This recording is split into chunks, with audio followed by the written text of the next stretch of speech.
Flash back. పాడు జీవితము యౌవనం 3 నాళ్ళ ముచ్చటలేరా. నా పాటికి నేను ఏదో ఉన్న చుట్టూ చూసిపోయి మురిసిపోయి ఆనందపడుతుంటే ఈలోగా మా అమ్మ వంటింట్లోంచి వచ్చారా కట్టింగ్ వేయించుకో అంది. లేదమ్మా టైం పడుతుంది ఇంకొన్ని రోజులాగా వేయించుకుంటా అన్న. అప్పుడు సీరియస్గా నా వైపు చూస్తుంది. నేను ఇలా అన్నా, ఏంటమ్మా ఇప్పుడు కట్టింగ్ వేయించుకోకపోతే తల మీద కూర ఉండే గరిటి ఇస్తుందా ఏంటి?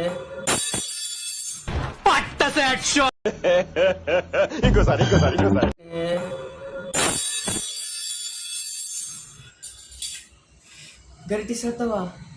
ఎప్పుడు కట్టింగ్ వేయించుకోవాలా తప్పదా? సరే నీకోసం వేయించుకోండి. A few moments later. అమ్మ కోసం ఈ కట్టింగ్ వేయించుకొని ఇంటికి వెళ్ళా. ఈ కట్టింగ్ చూసాక కూడా ఇంకో రియాక్షన్. తల కట్టింగ్ అలాగే చేయమంటారా?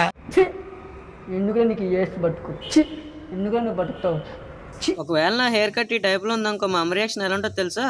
మీ చిరునవ్వు, మీ నడక, వావ్ నైస్.